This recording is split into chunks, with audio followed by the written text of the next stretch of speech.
it's Ruthie. Welcome to my channel if you're new here, and welcome back if you've been here. Thanks for coming back. My nephew just learned how to click his tongue and he's just doing it nonstop, so now I'm doing it nonstop. So I'm trying something a little bit different for today's video. As you can see, I have a very bare face right now, no makeup on, and I would like to change that. So I'm going to be doing my makeup while I listen to my voice notes. I literally have 3 hours, 12 minutes and 55 seconds worth of voice notes going back since I think March.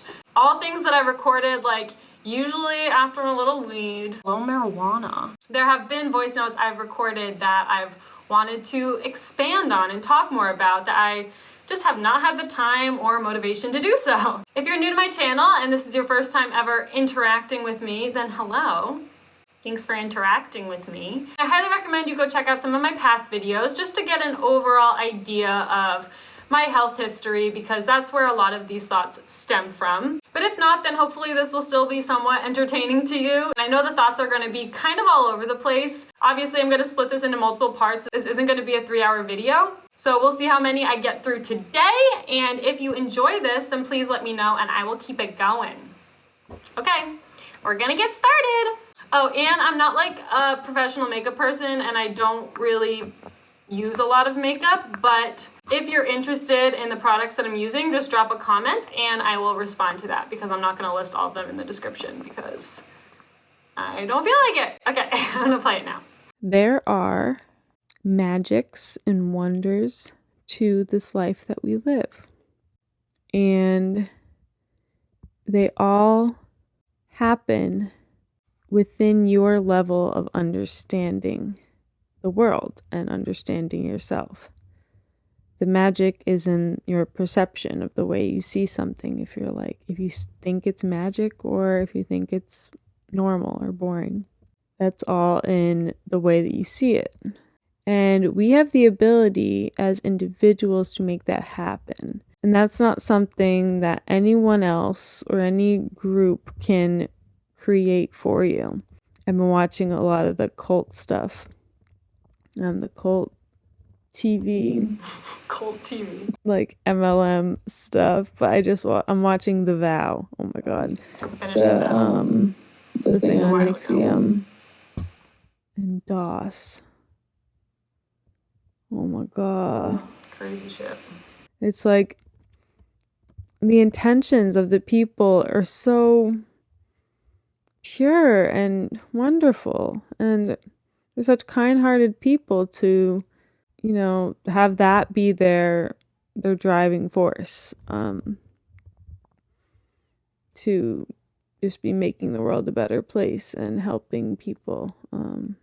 However, that's not what the company was doing ultimately. So it's such a heartbreaking story for these people, such a mind fuck. Because the reality is the opposite of what you thought it was. So it's a good cautionary tale, because there are so many people out there who have recognized the little magics of life and twist it to manipulate, and they have it down to sciences to try to manipulate you to do something that will benefit them in some way. So another thing I want to say here is that I don't think everyone who is a manipulator is consciously manipulating. I think that obviously the cult establishments like Scientology and just MLMs in general. I don't know why I said it like that, because Scientology isn't an MLM, but the well-established cults who are defined as cults in their behaviors.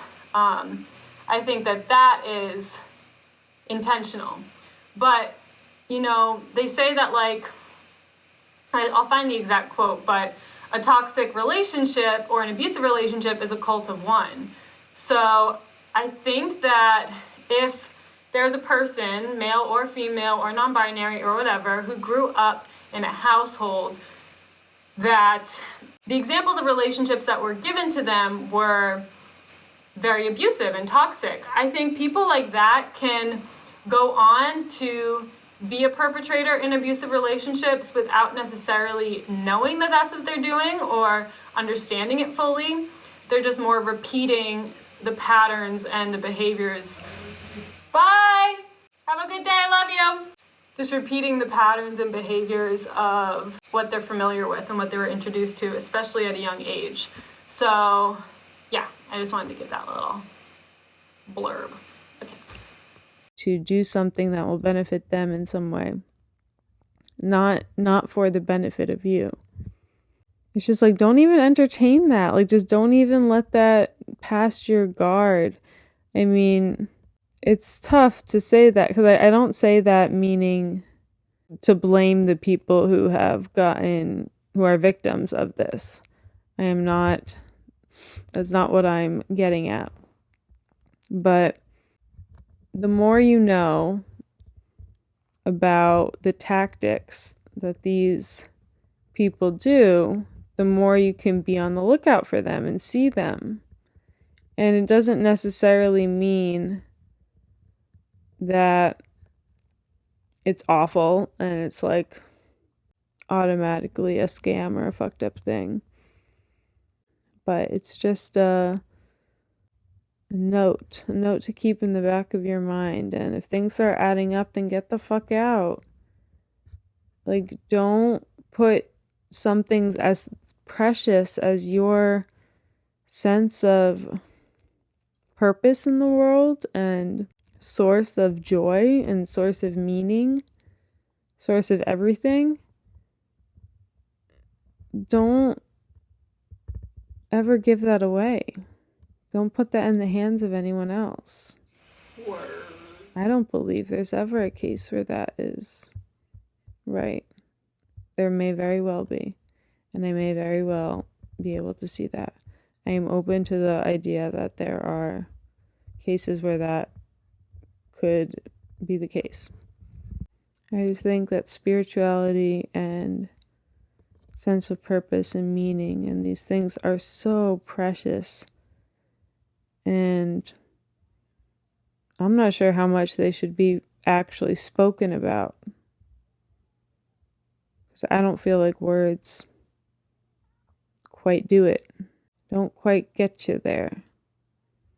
So if you're hanging on someone else's word to tell you what reality is or what the meaning of your life is, at best, it's a representation of it.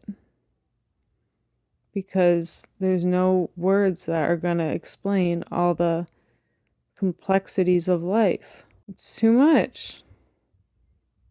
You can't capture every single thing that is going on in your mind right now into a word.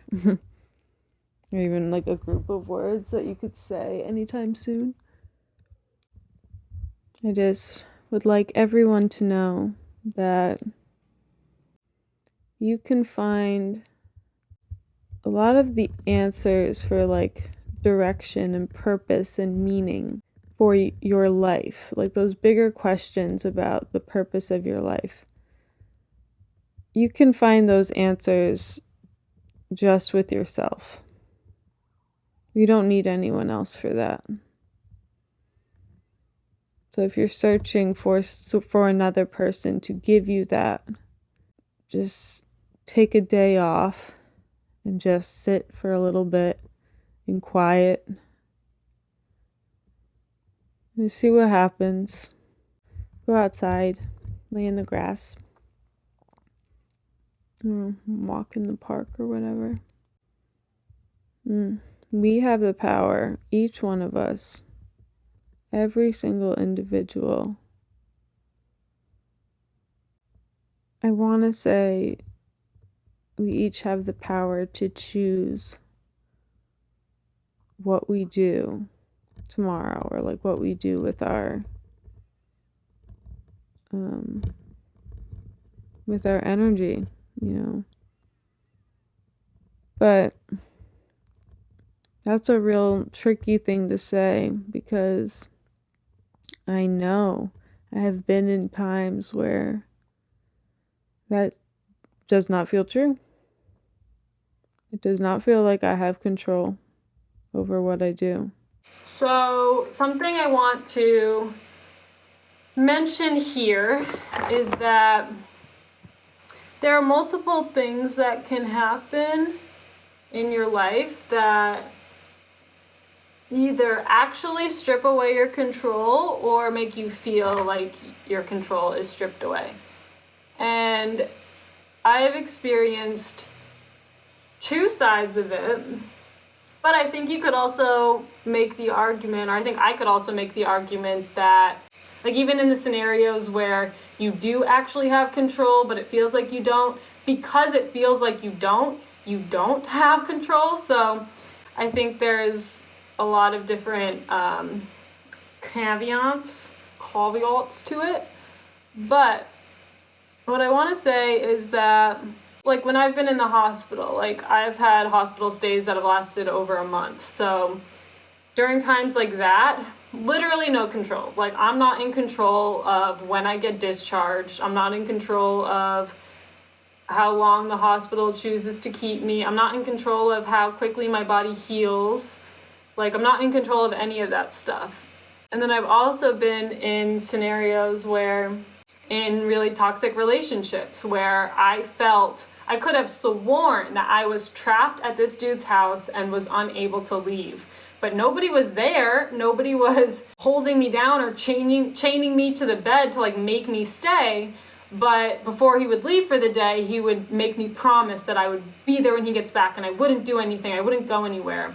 I was like 18 and had no idea how relationships worked. So it was, when I look back on it, I recognize that, like, I could have left. I could have left at any time. But in that scenario, it didn't feel like I could leave. It didn't feel like I had a choice. So whether you're in a toxic relationship or in a cult-like group, or if you're stuck in the hospital, a lot of times these days we hear, like, choose happiness. Like, you have the power to choose your life, to make your own choices. And I'm sure I've said things along that line before. But I do want to also leave space and acknowledge that there are real things that happen in life, real scenarios that you can be in that strip you of that control you thought you had. And I mean, also, this kind of brings in the question of free will. Like, do we ever even have a choice? Like, even when you think that you have a choice, or that you're deciding to go for a run today, you're deciding to be healthy today, to think positively, like, there is a question there, like, do you really have a choice? Like, it's one of the oldest questions around. So I'm not going to get into, like, my opinions on free will or not, because I don't really know what they are. But I just wanted to leave space for people who might legitimately not have control. Also, mental health issues. Like, I've been depressed many different times in my life, and literally, like, a part of me knows, like, yes, I could get out of bed, I could go for a run, I could go for a walk in the woods, but literally it does not feel possible. Like, it feels like my body is glued to the bed and I'm unable to, like, leave my front door.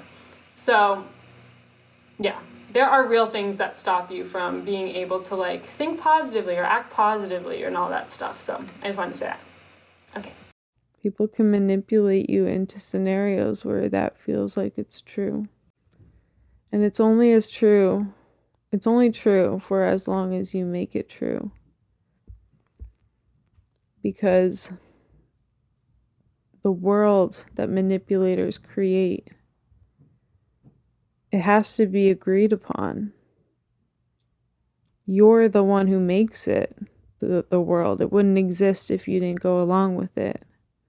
And I'm not saying that to put any blame on you at all, or on anyone who gets in those scenarios. It's disgusting what people can do to other people. And some people, I don't even know if it's knowingly. I think it's just maybe what they've witnessed. And they're just repeating the way that they've seen men act toward women, or women. That's what I was saying earlier. I could have just waited. Women act toward men, whatever. The way they've seen relationships work. So it's complicated, of course, but I'd say even if you are in a scenario where it does not feel safe to leave, or it does not feel safe to make any decision you want to make tomorrow, if you feel constrained, but fuck, because I feel constrained. I mean, people feel constrained when you're sick as fuck. You are constrained. You can't do shit. Talked about all this.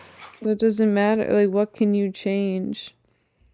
But that's when the mental starts to come into play. And that is the reason I keep like looping back around to like my reasoning for I'm trying to remind myself that like even though the having a chronic illness fucking sucks, I'm trying to like just kind of train myself to see positives when I see the positives. Like just try to point that out, like make note of it. Because I'm going to make note of it when it sucks. So I might as well give some points to when it's doing something good for me. And those moments come, and it comes when you think about the way you see things and the way you think about the world. At least for me, that is where I find it being a huge blessing. And I find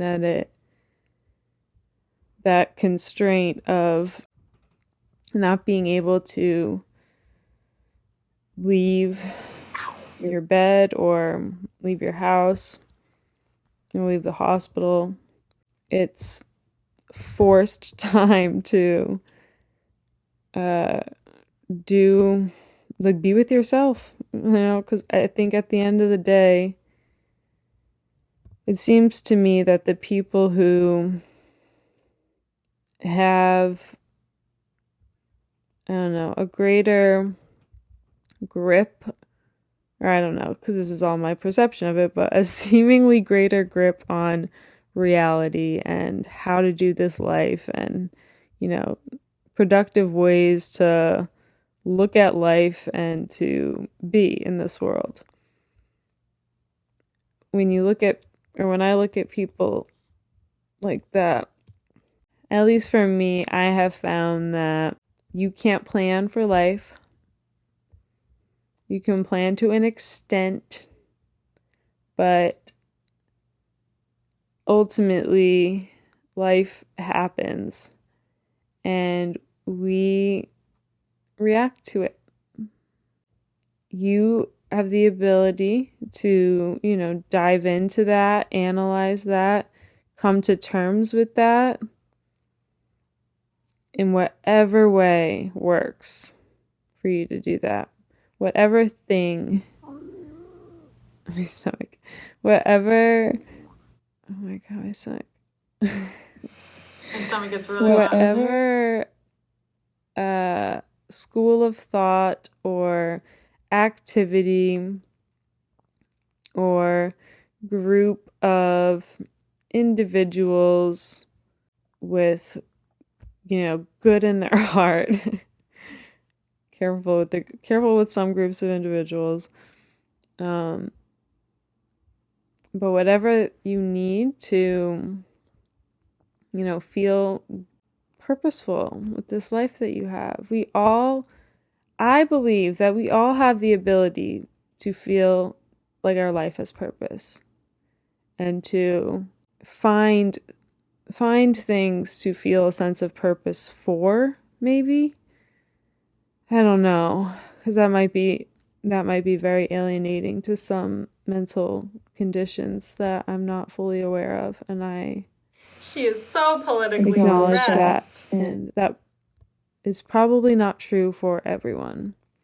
From my own experience, which is what I can speak to, I see purpose in every single thing, in every single person. Sometimes.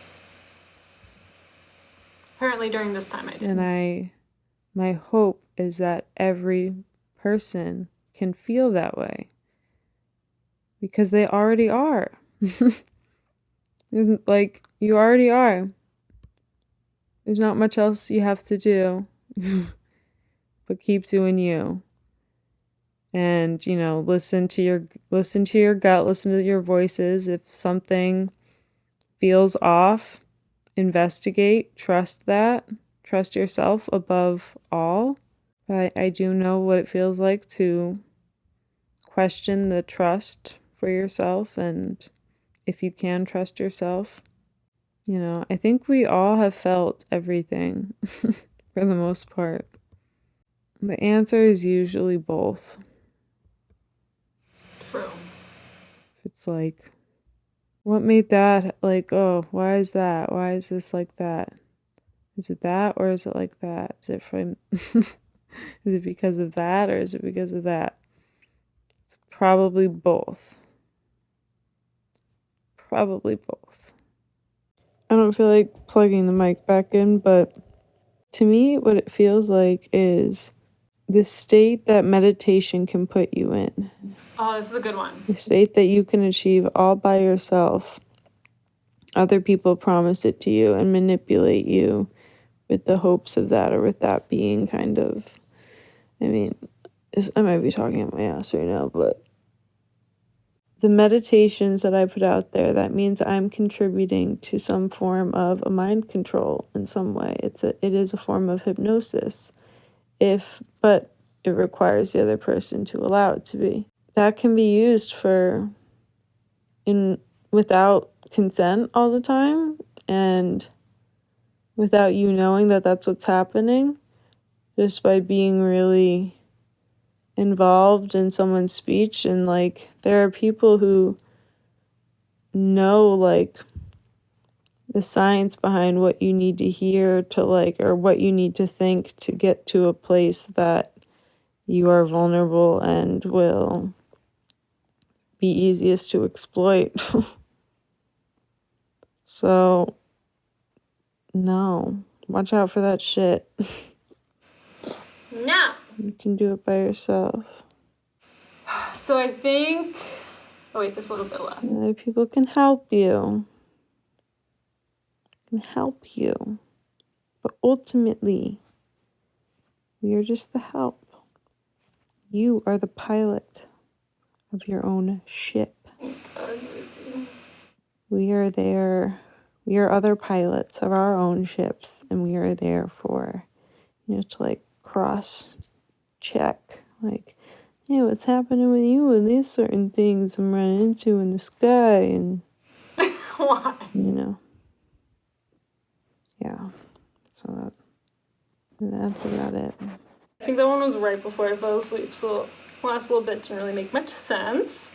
Said something about pilots. Okay, so here's the finished makeup look. I am growing out my bangs because I'm really fucking sick of them, as I predicted.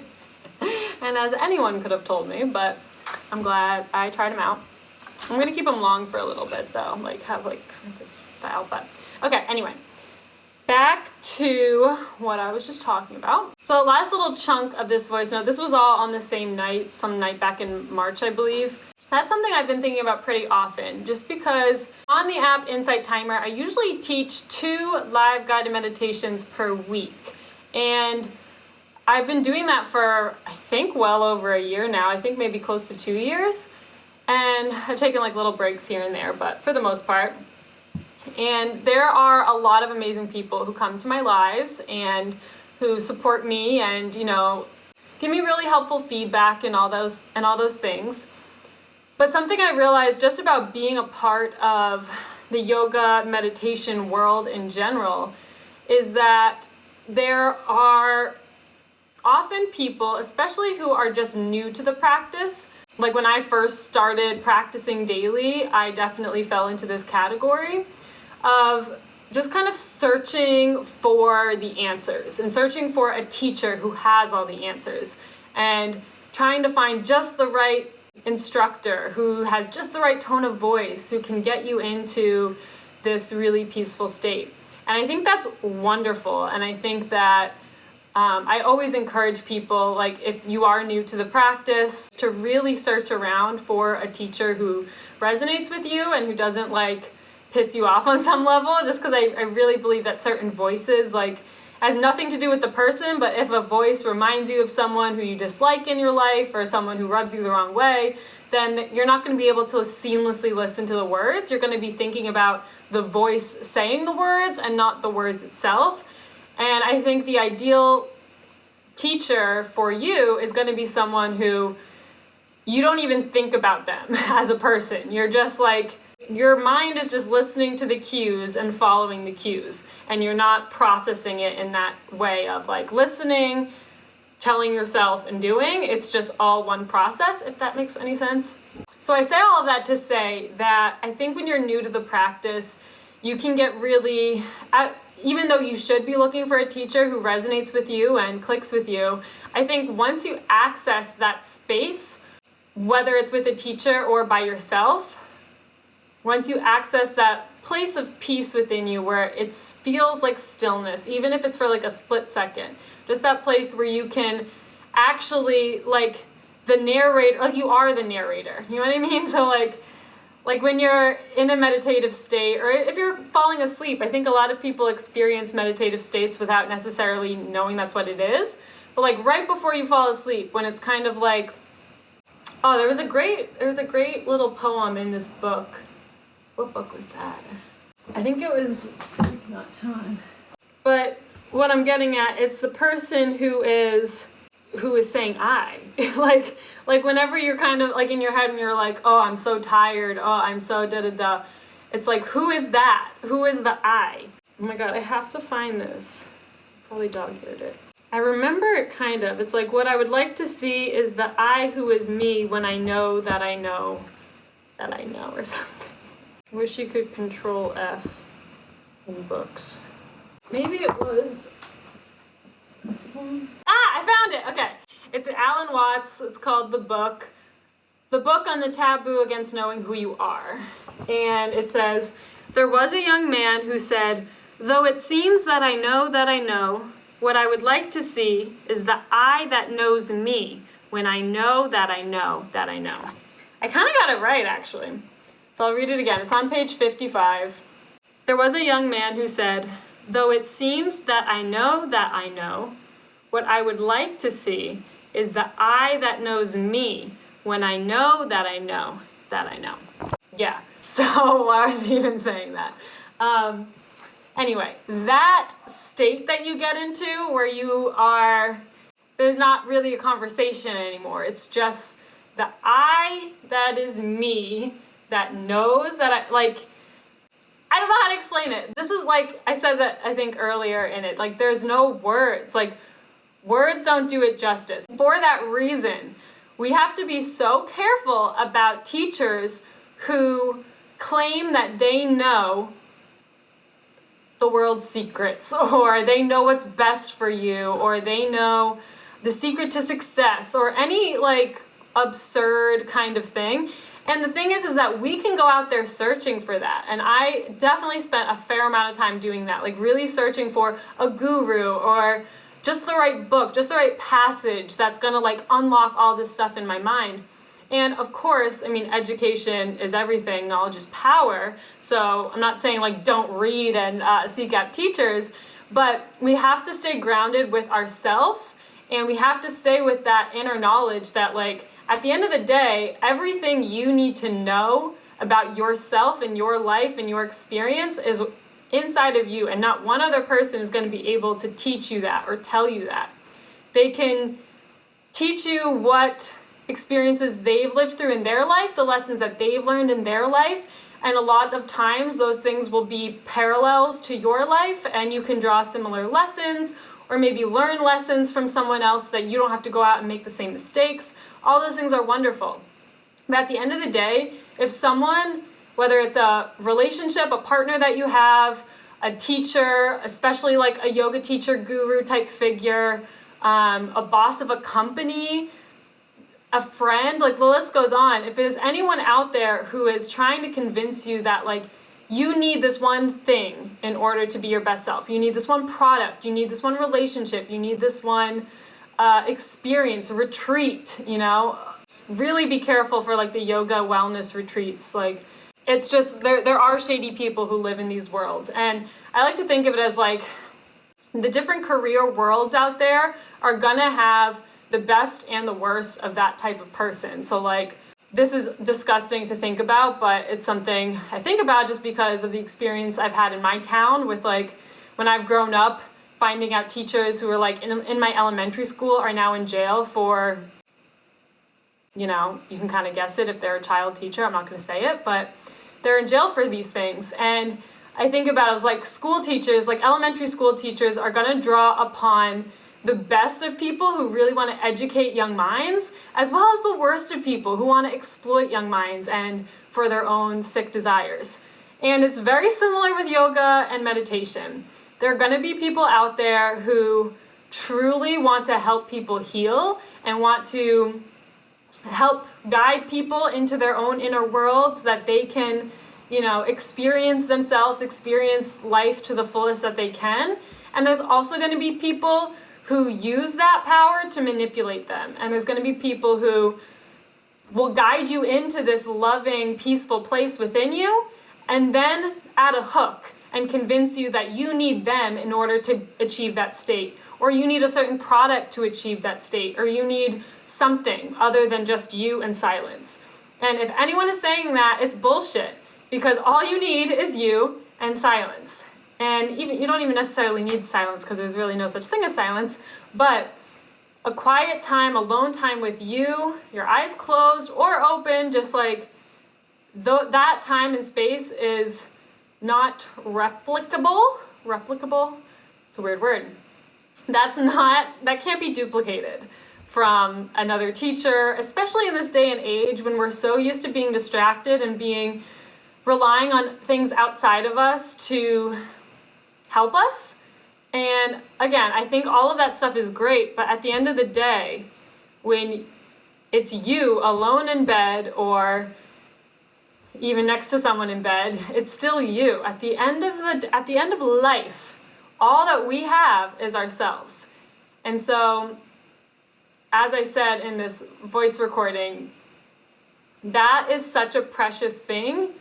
Your power to connect with yourself and with whatever source you think all of this has come from, that is so priceless, and never give that away to anyone. Never let anyone else have control over that state or over your sense of peace and happiness. And of course, you know, things happen. Manipulators manipulate, and you might find yourself in a place at some point in the future, or even right now, or sometime in the past, that your power and confidence in yourself is just slowly pulled away from you. And these things, especially the good manipulators, they will do it in a way that it's like the saying, even though I'm pretty sure this saying isn't even true, but the saying is like a frog in boiling water, or like they boil frogs. They heat up the water so slowly so that the frog doesn't know it's boiling, and before they know it, they're just dead. Even though I'm 90% sure, I'll fact check it, but I'm 90% sure that I don't know why that's a saying, but I don't think that's how they boil frogs. Anyway, that was kind of gruesome.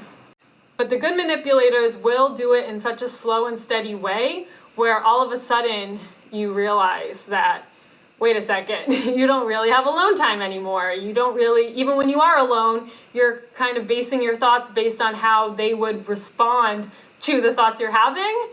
I have found myself in that scenario numerous times where I realize that my thoughts are being kind of invaded on, even in my own quiet time. And it's troubling. It's a scary thing to recognize. But if you recognize it, that is all that is needed to start to break those ties and start to cut that dependent relationship you might have, whether it's with a substance or a person or a location, like a city. I felt that way with New York City for a while. I lived there for about 6 years, so leaving New York was pretty hard. It's kind of like a drug in itself. Like, I don't know, I'm not getting into that, but Yeah, so I just wanted to say all of that stuff, I guess. I think I talked for way longer than I thought I was going to. I think that's where I'm gonna end it for this video. This was weird. Let me know if you enjoyed this, if you found this entertaining or helpful in any way. Make sure you like, comment, and subscribe because that really helps out my channel, or dislike if that's what you want. Any sort of engagement on this video will help me out. So thank you, thank you, thank you. Make sure you follow me over on Instagram. That's definitely the social media platform I'm most active on. And Insight Timer, yeah, follow me on Insight Timer and join me for some live guided meditations if that interests you. Yeah, I think that's it. Okay, thank you so much for watching. I'll see you in the next video.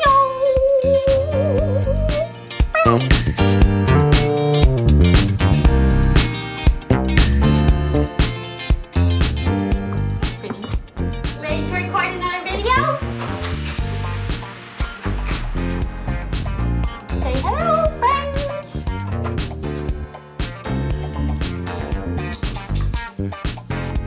Cutie girl, hey cutie girl, cutie. Hey cutie girl, hey cutie girl, cutie. Cutie girl, cutie girl, cutie girl, cutie girl, cutie girl, cutie girl.